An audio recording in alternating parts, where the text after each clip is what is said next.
I've been attached with the feeling of them waking up with you by my side. Success nga talaga ang nasabing launch ng ating Bel Mariano na tali, kasama nga niya nga rito itong si Niela Mariano.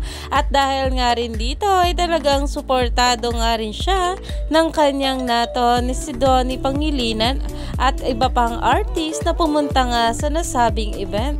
Pero ito na nga guys ang pag-uusapan natin dahil nag-post nga ang Star Magic ng ganitong poster na ayon nga rito, Christmas, who is this? Star Magic Loyalty Awardee. November 23, Sunday 6 p.m. ng araw ito ayon pa sa post. At ayon pa nga dito, who is this Star Magic Princess na Loyalty Awardee for 2025. Kaya naman napakomento na nga rin ang ibang mga bula patungkol rito na baka nga raw ito ang ating Bel Mariano. At ang iba naman ay baka si Kim Chiu nga raw ito.